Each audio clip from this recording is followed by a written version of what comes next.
성부와 성자와 성령의 이름으로. 이 기도는 동아일보에 어느 95살 되신 분의 회한을 적은 내용입니다.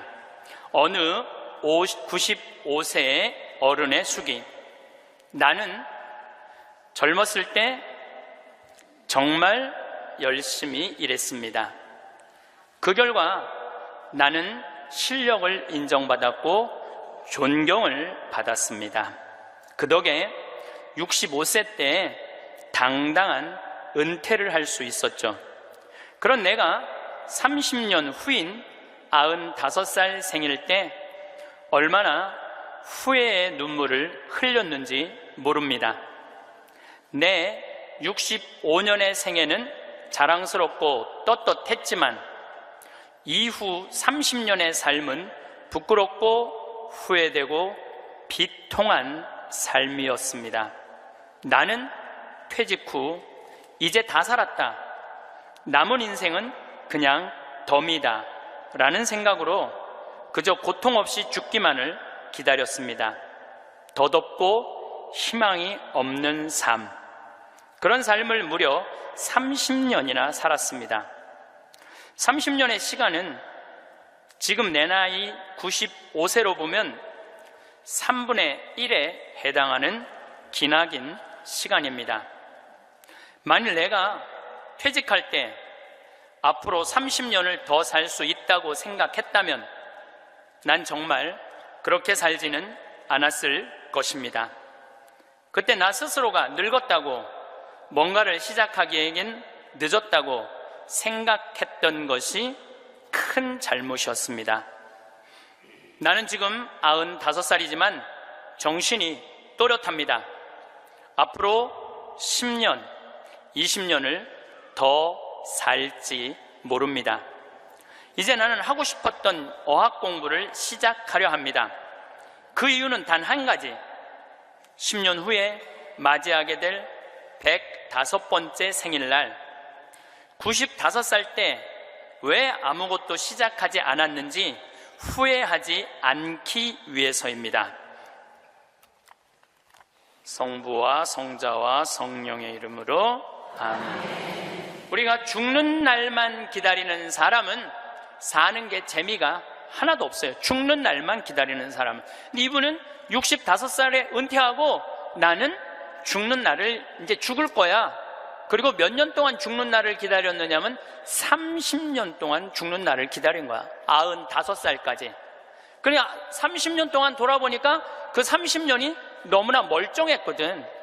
그 너무 아까워, 30년이. 내가 죽는 날만 기다리지 말고 65살서부터 95살 때까지 정말로 먹고 마시고 놀았다면 얼마나 행복했겠어요. 근데 이분은 그러지 못했던 거예요. 늘 드리는 말씀이지만 이제 60 되신 분들은 100살까지 삽니다. 60 되신 분들은 40년 남았어요. 50 되신 분들은 110살 삽니다. 내가 51인데 내가 몇 년 남았느냐면 59년 남았어요. 내가 59년. 이제까지 산 것도 아니에요. 40살들은 120살까지 살 겁니다. 그제 여러분들 먹는 당뇨병 안에, 그 약 안에 기가 막힌 좋은 물질이 있대요. 당뇨병 안에. 그래서 그 약을 잘만 이제 컨트롤하면, 그 약을 잘 먹으면 120살까지 사는데 별 문제가 없다는 거예요. 러시아에서는 노화 물질을 느리게 하는 약을 개발해낸 거예요. 그래서 이 약을 먹으면은 70살이 돼도 안 늙는 거야. 70살이 돼도 20살 같이 몸매가 좋고 피부도 좋다는 거예요. 이제 이 약을 먹기 시작하면은, 제가 아까 말씀드렸듯이 세상은 완전히 새로운 세상이 펼쳐지고 있는 거예요. 그래서 미래 학자들이 앞으로는 애를 몇 살에 낳는 게 가장 합리적이냐 하면은 70살에 낳는 게 가장 합리적이라는 거예요. 70살에 애를 낳는 게. 그런데 저는 여기에 전적으로 동의합니다. 여기 지금 7, 80 되신 분들 다 20살에 시집 가셔서 애 낳고 살았을 거예요. 그럼 생각을 해봐요. 20살에 애 낳고 행복한 거냐? 애 한 살 때 행복하고 그 다음부터 자식 때문에 평생 속 새까맣게 끓고 사는 거예요. 여기 있는 분들 말을 안 해서 그렇지 얘기해보면은요, 지금 평생 자식 때문에 속 썩고 사는 분들 많을 거예요. 생각을 해봐라. 내가 100살까지 살면은 20살부터 100살까지 80년 동안 자식 때문에 속 썩고 사는 게 나아요? 아니면은 늙음하게 70에 나가고 한 30년 보다가 죽는 게 나아요? 어느 게 나아요? 어느 게 나아요? 늙음하게 자식 보다가 죽는 게 훨씬 나은 거예요. 저는 그래서 70에 애 낳는 게 좋다고 생각이 들어요. 70에 애 낳는 게. 4년 전에 우리나라가 100살 이상이 1,800명이었어요. 여자가 1,700명, 남자가 100명이에요. 100명. 여자들이요 안 죽어요. 여자들이 이상하게. 그런데 작년에 우리나라가 100살 이상이 몇 명이냐면은 15,000명이에요. 15,000명. 이제는 제가 보기엔 총알같이 이제 100살 이상이 50만 명, 100만 명 시대도 온다는 거예요. 100살 이상이. 근데 80살까지는 괜찮아요. 오래는 데도 있고 갈 때도 있고. 근데 80살이 넘으면은 갈 데도 없고 올 데도 없어요. 80살이 넘으면은. 그러니까 80살 넘는 분들 대부분은 어떻게 사느냐 하면은 뒷방에 앉아갖고 하루 종일 앉아있는 거예요. 뒷방에 앉아갖고. 그럼 뒷방에 하루 종일 앉아있는 분들 웃을 것 같아? 안 웃을 것 같아요? 안 웃어요. 웃을 일이 있어요. 혼자 하하하 하고 뭐 방에서 뭐하고 그렇게 웃어요? 안 웃어요. 그러니까 하루 종일 한 번도 안 웃는 건 문제도 아니야. 일주일 내내 한 번도 안 웃어요. 일주일 내내 한 번도 안 웃는 건 문제도 아니야. 80살에서부터 90살까지 10년 동안 한 번도 안 웃고 사는 할머니들 많아요. 그런 할머니들은 90살 때 보면 얼굴이 어떤 줄 알아요? 이러고 산다니까. 그러면은 80살 넘어서서 웃고 살려면 어떻게 해야 되느냐? 해만 뜨면 집을 나가야 돼요. 해만 뜨면 집을 나가야 돼요. 해만 뜨면 집을 나가서 경복궁을 가든 덕수궁을 가든 창덕궁을 가든 온양온천을 가든 파리를 가든 뉴욕을 가든 어디야 이스라엘을 가든 돌아다녀야 돼. 이렇게 돌아다닐 수 있을 때까지 돌아다니는 할머니들은 죽을 때 어떻게 죽는지 알아요? 지쳐서 죽는다니까. 지쳐서. 95살 때쯤에 나는 힘들어서 도저히 못 살겠다, 나는 이제 죽어야 되겠다 라고 지쳐서 죽는다니까. 죽을 땐 지쳐서 죽어야 돼요. 근데 어떤 분이 자기도 미치냐면 자식도 미치게 하는 분이 어떤 분이냐면은 80살에서부터 90살까지 돈 쓰는 거 무서워갖고 한 번도 바깥에 안 나가는 사람들. 이런 사람들은 10년 동안 안 움직이면요 허벅지에 뼈밖에 없어요. 근육이 하나도 없어요. 이분들은 90살에 할 수 있는 일은 딱 한 가지예요. 누워서 똥오줌 싸는 거예요. 90살에 똥오줌을 싸기 시작하면요 삶의 질은 완전히 바닥으로 떨어지는 거예요. 싸는 본인도 힘들고 치는 자식들도 힘든 거예요. 생각을 해봐요. 여러분들 90살이 싸는 똥이랑 1살이 싸는 똥이 같아? 이건 달라요. 1살이 싸는 똥은 향이라도 나지. 향이라도 나요. 90살이 싸는 똥은 서로 못 견디는 거예요. 여러분들이 자식한테 줄 수 있는 최고의 선물은 뭔 줄 아세요? 내 발로 마지막까지 화장실 가 주는 게 자식한테 줄 수 있는 마지막 선물이에요. 그러려면 어떻게 해야 돼? 나가야 돼. 무조건 돌아다녀야 돼요. 무슨 돈으로? 집 잡혀서 돌아다녀요. 집 잡혀서 돌아다니세요. 자식한테 물려줄 생각하지 말고. 여러분들이 만약에 70살에 다 살았다고 생각하고 자식들한테 재산을 물려주는 순간 여러분들은 자식 잃어버리고 재산 잃어버리고 인생 잃어버리는 거예요. 여러분들 70살에 자식들한테 재산 주면은 자식이 계속 찾아오고 용돈 주고 찾아와요? 안 찾아와요? 용돈도 안 주고요 찾아오지도 않아요. 그래서 이번 10월 2일 날 노인의 날 무슨 법이 발효가 됐느냐면 불효자 방지법이 발의가 됐어요. 불효자 방지법. 불효자 방지법이 뭐냐면은 내가 재산 주고 다 줬는데 집도 줬는데 자식이 용돈도 안 주고 찾아오지도 않으면은 내가 준 재산, 내가 준 집을 다시 찾아올 수 있는 법 아니에요. 그냥 다시 찾아올 수 있는 거. 넌 용돈도 안 주고 나 책임도 안 지니까 원래 내 자산이니까 내 다시 갖고 올게. 그런데 70살이 넘어서 법원에 다시 준 재산 찾아오겠다고 법원에 소송 걸 수 있는 할머니들이 몇 명이나 될 것 같아요? 그냥 참고 사는 거예요. 참고, 속은 새카맣게 참고 사는 거야. 그러니까 가만히 보니까 만만한 게 나야, 나. 왜냐하면 저 신부님한테 찾아가면 저 신부님은 나를 받아줄 것 같은 생각이 드는 거지. 그러니까 나한테 70살 넘은 분들이요, 전화해갖고요, 신부님 사정 얘기 다 해요. 나 자식들한테 재산 주고 다 줬는데 자식들 박사 사업하고 잘 사는데 나 찾아오지도 않는다고. 그런데 나 너무 멀쩡하다고, 나 아직도 건강하다고, 나 평창해갖고 설거지도 할 수 있고 빨래도 할 수 있고 다 할 수 있다는 거예요. 청소도 할 수 있고. 그래서 나 신부님하고 같이 살고 싶다는 그런 분들 많아. 요즘 나하고 살자는 여자가 너무 많아.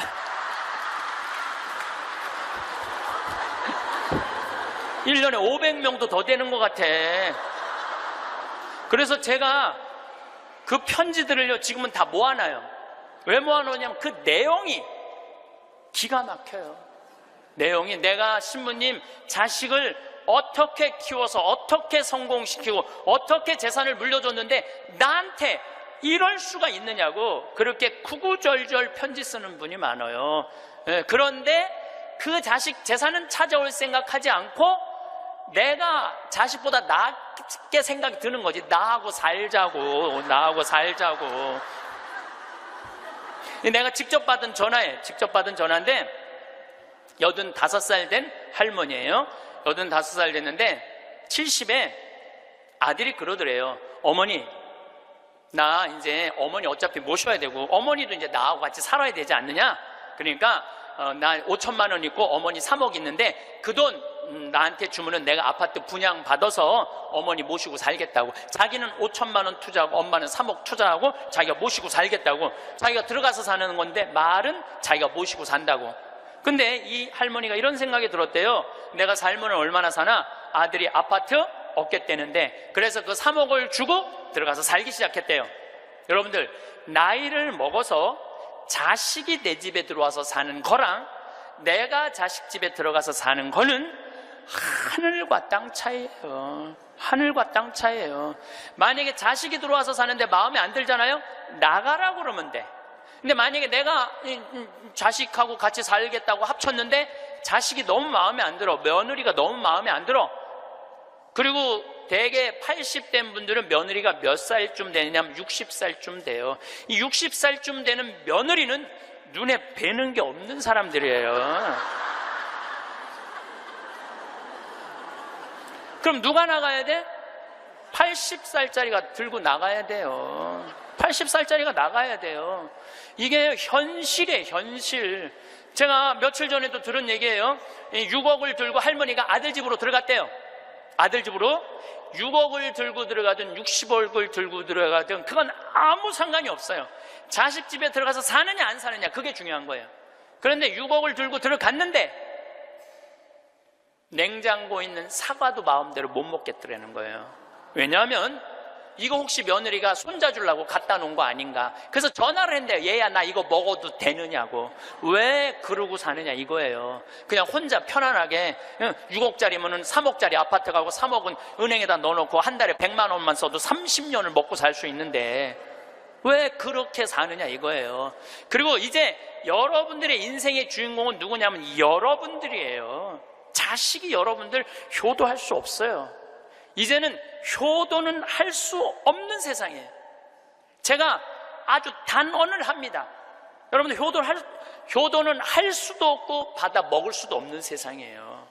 생각을 해봐요. 여러분들 110살까지 산다고 생각을 해봐요. 110살 먹은 엄마가 90살 먹은 아들한테 전화해갖고, 얘야 너 왜 나 요즘 안 찾아와? 그러면은 90살 먹은 아들이 당황스러울 거예요. 엄마 아직도 안 죽은 건가? 죽었는지 안 죽었는지 헷갈리는데, 가끔씩 엄마가 전화해갖고 너 왜 나 안 찾아오냐면 아들이 90살 먹은 아들이 당황스러울 것 같아요, 안 당황스러울 것 같아요? 살았는지 죽었는지도 몰라요. 90살 된 아들은. 막말로 여기 계신 분들 지금 80, 90 된 어머니 하루에 몇 번 생각해요? 떨어져 살면은 일주일에 한 번도 생각 안 할 때도 많을 거예요. 일주일에 한 번도. 근데 엄마는 오로지 자식만 생각하는 거야. 왜? 자기 인생을 살 줄 몰라서 그러는 거예요.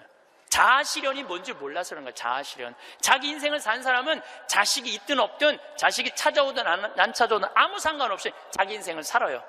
근데 자기의 삶이 없는 사람은 오로지 자식만 쳐다보고 110살 때도 90살 먹은 아들한테 너 왜 나 안 찾아와? 나 너밖에 없는데. 그럼 아들이 엄마가 지금 죽었다가 살아난 건지 살았다가 죽은 건지 이거 헷갈린다니까요, 아들이. 이제는 효도는 없는 시대예요. 효도는 없는 시대예요. 그러니까 이제 85된 분이 70살 때 들어가서 아들하고 살기 시작했대요.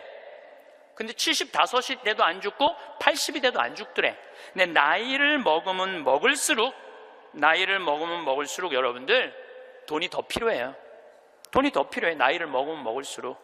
그래갖고 83살에 아들한테 500만 원만 달라고 그랬대요. 왜냐하면 3억을 줬으니까 500만 원을 달라고 그럴 자격이 있는 거죠. 근데 그때부터 아들이 2년 동안 말을 안 하더래요. 말을 안 하더래요. 저는 아들 편이에요. 생각을 해봐요, 여러분들. 이 아들은 엄마하고만 살아요? 60살 된 며느리하고 사는 거예요. 며느리가, 아내가 맨날 뭐라고 그럴 것 같아? 나 저 시어머니하고 사는 거 지겨워. 당신 택해. 엄마야, 나야. 맨날 그래도 모시고 살아야지 어떻게 해? 지금 어머니 어딜 가라고 그런다고 맨날 이렇게 달래는 와중에 그런 상황도 모르고 500만 원 내놓으라 그러니까 이 아들이 엄마 쳐다보기가 싫은 거예요. 2년 동안 말을 안 하더래. 2년 동안. 여러분들 한 집에 사는데 아들이 2년 동안 나 사람 취급 안 하고 말 안 하면 그 집에서 살고 싶겠어요? 살고 싶지 않죠. 그러니까 나이를 먹으면 또 어떤 문제가 있냐면 안 보이죠? 안 들리죠? 기억력 까무락까무락 그러죠? 여기 아프죠? 저기 아프죠? 그러면 그 입에서 나 행복하다, 나 기쁘다 이런 말 나올 것 같아요. 아이고 지겨워, 아이고 사는 거 힘들어 죽겠어, 차라리 죽는 게 나, 맨날 이 말 할 것 같아요. 좋은 소리도 여러 번 들으면 짜증나는데 지겹다, 죽겠다, 섭섭하다는 소리 10년 이상 들으면요 정말로 죽고 싶을 만큼 힘든 거예요. 그러니까 2년 동안 말 안 하는 거야. 이 할머니도 그 집에서 사는 게 너무 자존심이 상하는 거야. 그러니까 나한테 전화해갖고 신부님 생태마을 방 하나 달래는 거야. 와서 살겠다는 거야. 나 아직도 건강하다 이거예요. 85살이 그것도 알몸으로 와서 나하고 산다는 거야. 알몸으로. 아니 내가 20살이 나하고 와서 산다고 그래도 살까 말까 고민을 지금 해야 될 판국인데 85이 아들한테 3억 다 주고 나한테 와서 알몸으로 살겠다고. 할머니, 우리 생태마을은 피정집입니다. 그래서 할머니 드릴 방이 없습니다. 아니 내가 그 방 많은 거 아는데 왜 방이 그 많은 방이 비느냐 이거예요. 내놓으라는 거예요. 아니, 할머니 죄송하다고 우리는 피정집이라 내년 지금 10월 달까지 지금 실질적으로 거의 예약이 끝났어요. 할머니 드릴 방이 없어. 죄송해요. 그러니까 아니 방송 보면 우리 노인들 마음을 가장 잘 아는 분이 신부님인데 막상 통화해보니까 보는 거하고 다르다 이거예요. 방송 보는 거하고. 그래서 이 할머니가 마지막 전화기를 내려놓으면서 나한테 한 방을 먹이더라고. 뭐라고 그러냐면은 전화 막상 해보니까 신부님이나 내 아들이나 다를 바 하나도 없다고, 똑같다고 전화 끊는 거예요. 그러니까 이 할머니는 정말로 어디다 마음 둘 데가 단 한 군데도 없죠. 만약에 이 할머니가 3억을 그대로 가지고 있었다면 그 서름 안 받았을 거예요. 그 서름 안 받고 그냥 자기 인생 사는 거예요. 아들은 아들 인생 사는 거고. 그럼 서로 섭섭할 것도 없어. 원수 될 것도 없어요. 근데 뭐가 원수가 되는 줄 알아요? 줄 거 다 주고 원수가 된다니까. 줄 거 다 주고 해줄 도리 다 해고도 원수가 된다니까. 그러니까 자식한테 돈을 주는 게 아니에요. 주지 마세요. 이제 뭐하러 주세요 자신을. 울산에서 한 할아버지가 전화를 했어요. 경찰서에. 작년에 신문에서 제가 읽은 내용이에요. 나 경찰한테 이렇게 얘기한 거, 두유 2개로 10일을 버텼다. 두유 2개로. 난 지금 죽을 것 같다. 나를 좀 살려줘라. 그래서 경찰이 가서 문을 따보니까 할아버지가 뼈밖에 안 남은 거야. 10일 동안 두유 2개로 먹었으니 뭐가 물 10일 먹은 거하고 똑같잖아요. 그래갖고 이 할아버지 뭐 누구 돌볼 사람 없나 했더니 할머니가 1년 전에 돌아가신 거야. 여기 우리 할아버지들 많이 와서 앉아 계신데 여러분들 오늘 강의 다 까먹어도 좋아. 정말로 다 까먹어. 이것만 안 까먹으면 돼요. 여러분들은 무슨 일이 있어도 할머니보다 하루 먼저 죽어야 돼. 무슨 일이 있어도 누구보다 먼저 죽어? 할머니 죽으려고 그러면 너 죽지 마. 나 죽기 전에 죽지 마. 예. 그리고 먼저 죽어야 돼요. 그러니까 여기 효자 10보다요 악처 하나가 낫다니까요. 효자가 하루 종일 같이 있어줘요? 같이 잠자줘요? 못하는 거예요. 악처가 같이 밥 먹어주고 같이 있는 거예요. 그러니까 여기 오늘 할아버지들은 제발 할머니들 가슴 아픈 일 하지 마세요. 그냥 마누라가 시키는 대로 하고 사세요. 머리 깎으라고 그러면 가서 머리 깎고, 목욕하라면 목욕하고, 내복 추우니까 내복 입으라면 내복 입고, 내복 벗으라면 벗고, 시키는 대로 하고 사세요. 시키는 대로. 근데 이 할머니가 1년 전에 돌아가신 거예요. 어떤 금술 좋은 할머니하고 할아버지하고 한 집에 살았어요. 근데 그날 오후 따라 할머니하고 할아버지하고 목욕을 깨끗하게 했어, 둘이서. 그리고 저녁을 맛있게 차려 먹었어. 그래서 저녁에 침대에 누웠는데 할머니가 옛날 생각이 나는 거야. 할아버지를 툭툭 치면서 여보 영감, 이렇게 깨끗이 씻고 맛있게 먹고 이렇게 침대에 누우니까 우리 신혼 생각난다. 당신 생각나? 신혼 때 당신이 이렇게 냉랭하지 않았어. 당신 신혼 때 잘 때 내 손 꼭 잡아주던 거 생각나 안 나? 딱 그런 거예요. 할아버지 가만히 생각해보니까 손을 잡아줘야 될 것 같은 거야. 그래서 할머니 손을 싹 잡았어요. 그랬더니 할머니가 여보 영감, 당신이 내 손 잡아주니까 너무 행복하다. 근데 당신 생각나? 당신 신혼 때 이렇게 내 손 잡는 걸로 끝내지 않았어. 당신 잘 때마다 꼭 내 볼에 뽀뽀해주던 거 생각나 안 나? 딱 그런 거예요. 생각해보니까 뽀뽀도 해줘야 될 것 같은 거야. 그래서 할아버지가 할머니 손을 쫙 잡은 상태에서 고개를 돌려서 뽀뽀를 쭉 해줬어요. 근데 할머니가 너무 여보 영감, 당신이 내 볼에 뽀뽀해주니까 나 세댁된 기분이야. 너무 행복하다. 여보 영감 너무 고마워. 근데 여보 영감, 당신 생각나? 당신 신혼 때 내 볼에 뽀뽀하는 걸로 끝내지 않았어. 당신 그 이로 내기 잘근잘근 애무해주던 거 생각나 안 나? 딱 그런 거예요. 그랬더니 그때서 할아버지가 얼굴이 울그락불그락 하면서 확 이불을 내던지고 나가버린 거예요. 그래갖고 할머니가 여보 영감 어디가? 문 열고 나가는 할아버지한테. 그랬더니 할아버지가 딱 문지방에 서서 할머니를 딱 째려보고 이렇게 말을 했어요. 기다려, 이빨 갖고 올 테니까. 딱 그랬다는 거 아니에요. 이제 여러분들 노인들은요 부부밖에 없어요. 정말 부부가 귀하게 여겨야 되는 거예요. 그런데 이 할머니가 1년 전에 돌아가신 거예요. 딸은 하나 있는데 교통사고 나고 인사불성이 된 거예요. 딸은 인사불성이 된 거예요. 누구 돌볼 사람 없나 했더니 이 할아버지 3층짜리 빌딩을 갖고 있었던 할아버지야.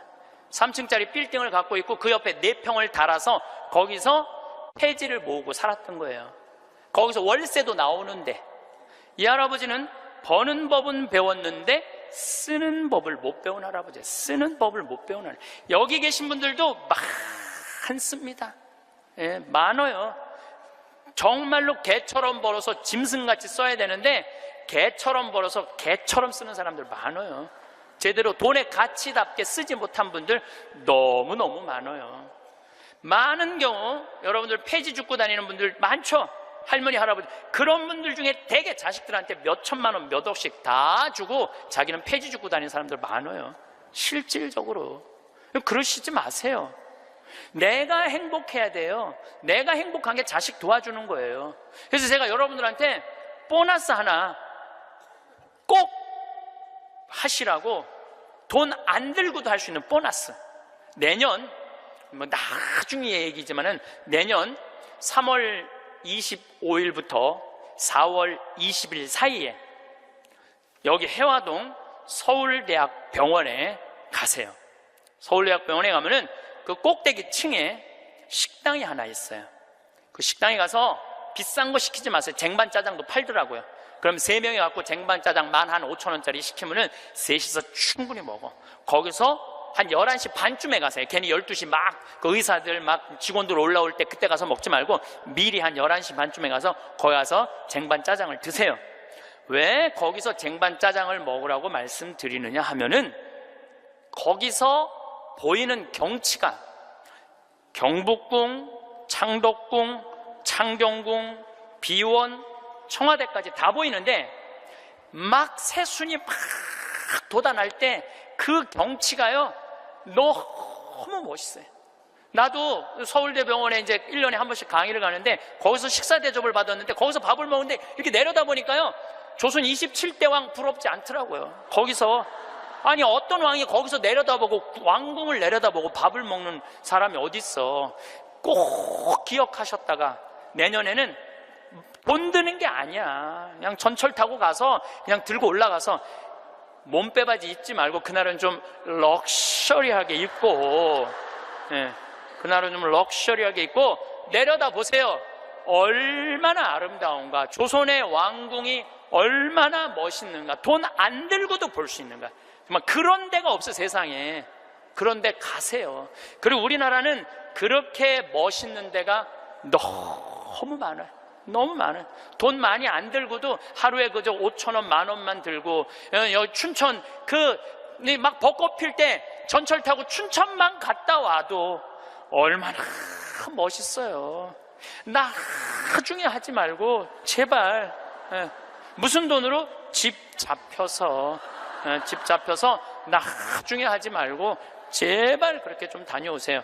저는 이번에 남이섬을 2번을 갔다 왔어요. 남이섬을 2번을 갔다 왔는데 정말 멋있더라고요. 여러분들 내년 봄에 남이섬은 도시락 싸갖고 가도 되더라고. 도시락 이렇게 싸서 뭐 김밥 이렇게 싸갖고 마음 맞는 친구들이랑 갔다가 오세요. 매일 그렇게 다니세요. 그렇게 다녀봤자 하루에 뭐 5,000원, 10,000원밖에 안 돼. 신부님 그렇게 다 썼는데 그때도 안 죽으면 어떻게 해요? 걱정하지 마세요. 돈 다 썼는데도 그때도 안 죽으면 국가에서 용돈 20만 2,600원 나온다. 걱정하지 마세요. 그거 받아 쓰면 되죠. 뭘 걱정을 해요. 빚만 안 지면 돼. 근데 빚지는 것도 가만히 보면 나이 먹어서 빚지는 것도 본인이 빚지는 게 아니에요. 다 욕심 때문에 빚지는 거야. 자식 때문에 빚지는 거야. 얼마 전에도 할머니 할아버지들이 뭐 어디 해갖고 뭐 1,700억인가 다 사기로 날린 사람들, 사기만 안 당하면 돼요. 사기 당하는 이유도 여러분들이 다 욕심 때문에 당하는 거예요. 늙어서 무슨 투자를 해. 그냥 쓰다가 저기 또 돈 떨어지면 국가에서 하면 나오면 되지. 인터넷에 이런 모임도 있대요. 쓰죽해도 있대. 쓰죽해. 쓰다가 죽자. 이런 무슨 투자를 해. 괜히 쓸데없이 조이팔한테 투자해갖고 돈 날리고 그러지 마시고 그냥 맛있는 거 먹고 경치 좋은 데 다니고 그렇게 쓰세요. 제가 10년 전에 53,000원 나올 때 여러분들한테 이렇게 얘기했어요. 앞으로 20만 원 받는 시대가 올 겁니다. 이제 20만 원 나왔죠? 제가 또 말씀드릴게요. 앞으로 10년 후에 여러분들 60만 원에서 70만 원 나와요. 왜? 우리나라하고 경제가 비슷한 나라들은 다 지금 노인연금이 60에서 70만 원 정도 다 나와요. 우리나라하고 경제가 비슷한 나라들은. 우리나라만 안 하고 있는 거예요. 우리나라만 노인들한테도 안 하고 경찰한테도 안 하고 뭐 청소하는 사람들 아주 돈 안 주는 거지. 이거 다 올라와야 돼. 그리고 지금 기업에 있는 돈들 다 세금으로 뺏어갖고 그 돈 힘든 사람들한테 다 나눠줘야지 선진국으로 가요. 선진국으로 가는 게 미국은 가보니까 할머니 한 분이 95살 먹은 할머니야. 이번 LA 갔는데 나한테 용돈을 $1,000를 주더라고요. 정말로 나이 많으신 분이야. 용돈을 $1,000를 100만 원을 주는 거예요. 할머니 무슨 돈이 있어? 우리 돈 많아. 그래. 내가 그래서 궁금해갖고 물어봤어. 미국의 할머니들은 한 달에 돈 하나도 없는 분들 연금이 얼마 나오냐면 $800가 나와요. $800면 우리나라 돈으로 85만 원이 나와요. 85만 원. 그런데 85만 원뿐만 아니라 집도 없어 이런 분들은 그러면 아파트 월세까지 다 나와요. 시골은 $200, 도시는 $300 하거든 월세가. 그것까지 다 나오는 거니까 한 달에 100만 원 정도가 나오는 거야. 근데 만약에 이 할머니가 한 달에 100만 원을 줬는데 1년 연말 결산을 해봤는데 100만 원을 다 안 써서 50만 원밖에 안 썼어. 그러면은 이 할머니는 돈이 있던가 돈이 필요 없던가 하는 할머니라고 그 다음에는 연금을 40만 원밖에 안 줘요. 그래서 미국에 다녀보면 할머니들이요 그 돈 쓰려고 얼마나 돌아다니는지 몰라요. 그러니까 쓰죽해가 생기는 거야. 쓰다 죽자. 그러니까 나한테 용돈도 $1,000씩 주는 거죠. 내가 그 할머니한테 5년 전에도 나한테 만나서 그랬대요. 그래서 할머니 손을 잡고 할머니 내가 한 5년 후에 여기 또 올 것 같은데 그때 또 봐요. 그랬더니 그때는 좀 생각을 해봐야 될 것 같아 그러시더라고요. 100살 때는 생각을 해봐야 되겠다 이거죠. $30,000가 통장에 넘었으면요 연금을 안 줘요. 미국도. 그러니까 자기 통장에 3천만 원 밑으로 자꾸 만드는 거예요. 쓰라는 거예요. 근데 우리나라도 그렇게 갑니다. 분명히 그렇게 가요. 그리고 우리나라가 부정적인 요소도 많지만은 제 판단에는 앞으로 전 세계에서 가장 발전한 나라 중에 하나예요. 우리나라가. 그러니까 걱정하지 마세요. 예수님이 걱정하지 말라고 해도 뭘 이렇게 쓸데없는 걱정을 많이 하고 그래. 자식한테 재산 물려주지 마시고 여러분들 쓰고 싶은 거 다 쓰세요. 여행 다니고 싶은 거 여행 다니고 먹고 싶은 거 있으면 먹고 없으면은 안 쓰면 되지. 없으면 안 쓰면 돼요. 근데 있는데도 못 쓰는 사람들한테 하는 얘기예요. 있는데도 못 쓰는 못 쓰는 분들한테 하는 얘기예요. 이제는 부모 자식 사이에 효도는 없어요. 아까도 말씀드렸지만 사랑밖에 없어요. 사랑만 남는 거예요. 부모 자식이 어렸을 때 얼마나 사랑했느냐 사랑하지 않느냐에 따라서 늙어서 자식이 찾아오느냐 찾아오지 않느냐가 결정되는 거예요. 나는 우리 어머니 아버지를 참 잘 만났어요. 참 좋은 어머니 좋은 아버지.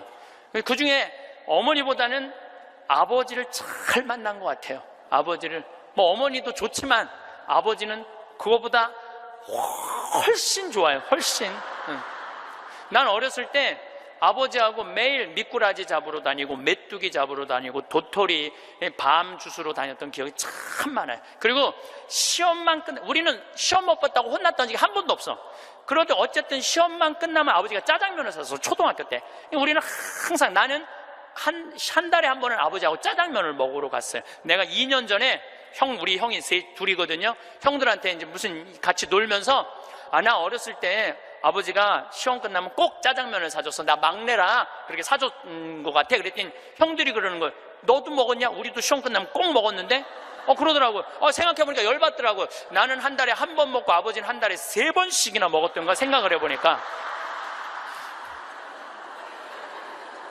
그러니까 어렸을 때 미꾸라지도 어떻게 잡았느냐면은 논에 보면 웅덩이 있죠? 옆에 거기 물 다 퍼내. 아버지하고 바가지로 다 퍼내면 그 진흙 안에 미꾸라지 많아. 그럼 그거 탁 잡아다 그 잡는 그 느낌이 얼마나 좋은지 몰라요. 미꾸라지가 진흙을 딱 잡으면은 미꾸라지가 꾸물쭉꾸물쭉하고 막 생기는 거 있잖아요. 우렁도 있고 참 행복한 시절 보냈어요. 그러니까 이제 아버지를 생각하면은 참 마음이 따뜻해요. 아버지를 생각하면. 근데 중학교 3학년 때 내가 옥상에서 밤에 담배를 피고 있는데 어험 소리가 들리더라고. 어험 소리가. 고개를 돌려보니까 아버지 뒷모습이야. 아버지가 내 담배 피는 걸 보고 내려가신 거예요. 너무 미안하더라고요. 왜냐하면 나는 손찌검 한번 하신 적 없는 아버지인데 그 좋은 아버지한테 담배 피는 모습을 중학교 3학년 아들이 보였으니 얼마나 미안해요. 그냥 아버지 쳐다보기가 정말로 얼굴을 두를 수가 없었어요. 근데 아버지가 하루가 지나도 말이 없고 이틀이 지나도 말이 없는 거야. 일주일이 지났는데도 말이 없으신 거예요. 그래서 난 이렇게 생각했어요. 깜깜해서 못 보셨나 보다. 이렇게 생각을 했어요. 근데 2주일이 됐는데 2주일째 누나가 나를 부르는 거예요. 막내야. 항상 저를 막내라고 불렀거든요. 우리 집에서는. 막내야 얘기 좀 하자. 그래, 얘기해. 그랬더니 너 담배 피니? 그러더라고요. 나 담배 펴. 왜냐면 그때 제가 중학교 2학년, 3학년, 고등학교 1학년 거의 3년을 학교를 거의 안 다녔거든요.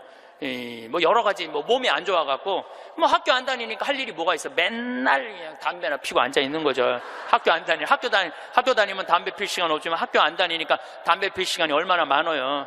맨날 담배나 피고 있는데 너 담배 피니? 그래서 나 담배 펴. 그랬더니 아버지가 나한테 얘기하더라. 너 건강도 안 좋은데 담배 끊었으면 좋겠다고.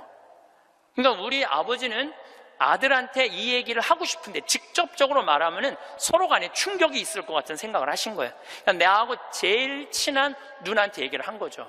그래서 아주 정중한 나한테 부탁을 해 오신 거죠.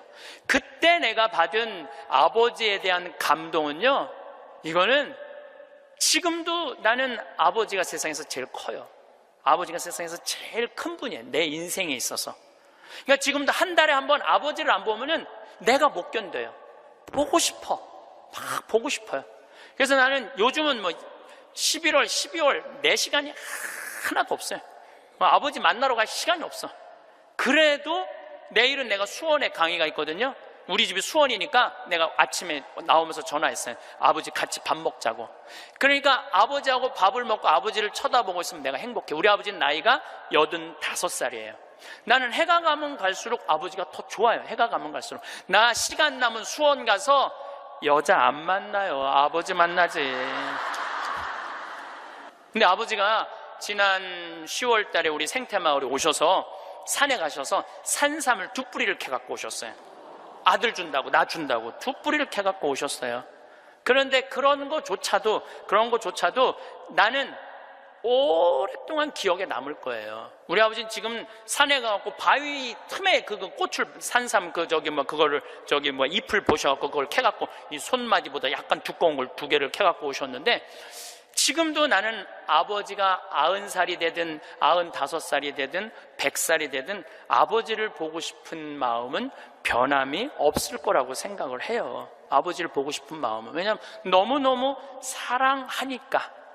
앞으로는 여러분들 앞으로 펼쳐질 세상에 여러분들 자식한테 효도해라, 나 찾아와라 이런다고 자식이 찾아올 것 같아. 지금 부모 안 찾아가는 자식이 650만 명 중에 125만 명이 부모 안 찾아가요. 추억이 있어야지. 먹고 마시고 놀았던 기억이 있어야지. 늙은 아버지하고 먹고 마시고 노는 거예요. 성서 잘 묵상해 보세요. 내가 이거 첫째 시간, 이게 6강인데 첫째 시간에 먹고 마시고 노는 일이 얼마나 중요한지 아주 잘 설명을 해놨어요. 여러분들 그걸 한번 보세요. 예수님이야말로 우리를 진정으로 사랑하는 우리 진정한 왕이야. 정말 왕이 백성이랑 먹고 마시고 놀잖아요. 그럼 백성의 속마음을 다 알아요.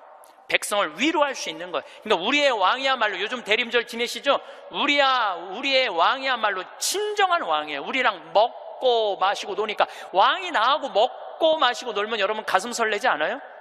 우리나라 지금 우리나라 지금 대통령이 백성들하고 여러분들하고 매일 먹고 마시고 놀면서 여러분들 속사정 이해해 준다 그러면은 그 대통령한테 목숨 바칠 것 같아, 안 바칠 것 같아? 대통령이 나하고 지금 청와대에서 와갖고 여러분들하고 여기 명동에서 같이 매일 먹고 마시고 놀면 목숨 바칠 것 같아, 안 바칠 것 같아요? 바치죠? 예수님한테 왜 여러분들 예수님한테 목숨 바치는 분들이죠? 우리의 임금이야말로 진정한 킹 오브 킹, 왕 중의 왕이다. 저는 요즘 이 먹고 마시고 노는 거 묵상하면서 예수님을 더 사랑하게 됐어요. 참 좋으신 분이에요. 해리 리버맨이라는 할아버지가 있어요. 이 할아버지는 나이가 몇 살이냐면은 104살에 돌아가셨어요. 미국, 원래는 유태인이야. 폴란드에서 너무너무 가난하게 살다가 어디로 갔느냐면은 미국으로 이민을 갔어. 가갖고 뭐 정말 일을 많이 했어. 제조업도 하고. 근데 이제 77살에 은퇴를 했어요. 돈도 많이 벌고. 그래갖고 이제 미국에도 노인정이 있어요. 매일 노인정에 가갖고 할 일이 없으니까 맨날 체스를 뒀어요. 근데 81살에 같이 체스 두던 친구가 아파갖고 안 나왔어. 안 나와갖고 하루 종일 멍 때리고 있는데 거기에 자원봉사자가 할아버지 친구 안 나왔다고 하루 종일 가만히 앉아있지 말고 옆에 화실이 있는데 그 화실에 가서 그림 좀 공부 좀 해보고 그림 좀 그려보라고 그럽니다. 그랬더니 이 할아버지가 이런 말을 해요. 나는 태어나서 지금까지 단 한 번도 붓을 잡은 적이 없다. 먹고 살기 바쁜데 무슨 붓을 그리냐. 물감이 어떻게 생겼는지도 모르고 도화지, 캔버스가 어떻게 생겼는지도 모른다. 근데 내가 무슨 그림을 그리냐. 이 81살 나이에. 그래도 할아버지 한번 가서 구경이나 해보시라고. 그래서 할아버지를 살살 꼬셔서 화실에 갔어요. 근데 이 할아버지가 화실에 가서 붓을 보고 물감을 보고 캔버스를 보는 순간 어떤 생각이 들었느냐면은 어렸을 때 폴란드의 그 아름다운 경치를 그리고 싶었던 거야. 그래서 붓을 들어 그림을 그리기 시작을 했어요. 근데 이 할아버지가 색깔을 조합하고 그림을 그리는데 프랑스의 샤갈이라는 화가보다도 그림을 더 잘 그리는 거야. 그래서 이 할아버지 별명이 미국의 샤갈이에요. 그래서 이 할아버지가 뭐 배울 것도 없어. 기본적인 몇 가지만 하고부터 전시회를 했는데 101살까지 전시회를 해요. 근데 101살까지 전시회를 하는데 나이 먹으면 보통 전시회하면은 동네에서 그런 식으로 하잖아요. 근데 이 할아버지는 그런 전시회가 아니야. 그런 전시회가 아니라 어떤 전시회냐면 미국의 모든 미술관이 와서 이 할아버지 그림을 소장하고 싶어서 경매를 할 정도로 유명한 전시회를 해요.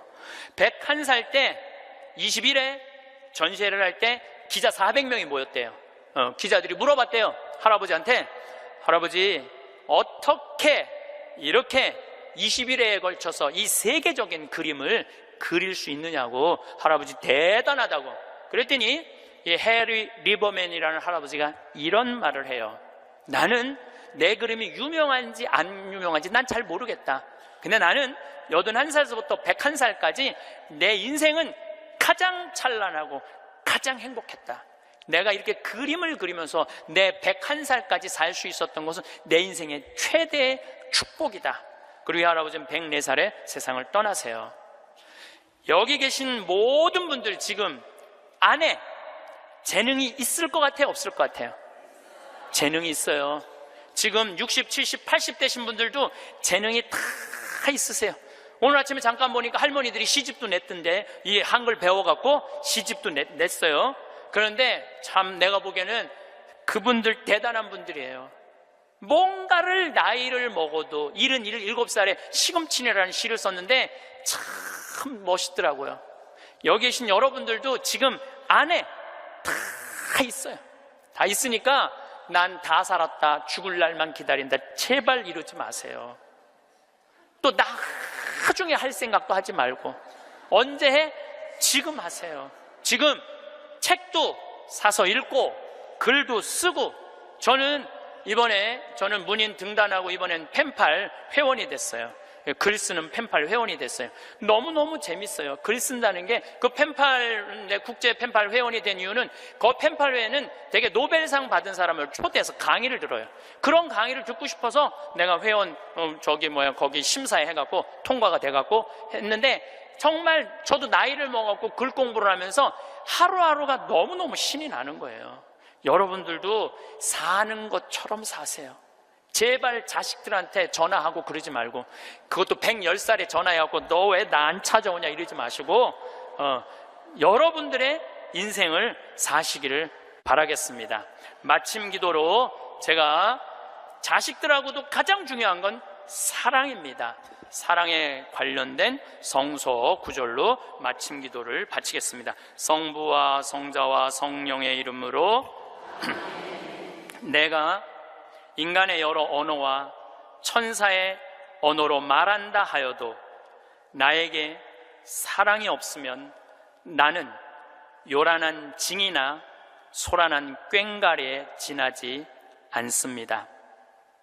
내가 예언하는 능력이 있고 모든 신비와 지식을 깨닫고 산을 옮길 수 있는 큰 믿음이 있다 하여도 나에게 사랑이 없으면 나는 아무것도 아닙니다. 내가 모든 재산을 나누어 주고 내 몸까지 자랑스레 넘겨준다 하여도 나에게 사랑이 없으면 나에게는 아무 소용이 없습니다. 사랑은 참고 기다립니다. 사랑은 친절합니다. 사랑은 시기하지 않고 뽐내지 않으며 교만하지 않습니다. 사랑은 무례하지 않고 자기 이익을 추구하지 않으며 성을 내지 않고 앙심을 품지 않습니다. 사랑은 모든 것을 덮어주고 모든 것을 믿으며 모든 것을 바라고 모든 것을 견디어냅니다. 영광이 성부와 성자와 성령께 성부와 성자와 성령의 이름으로 아멘. 감사합니다.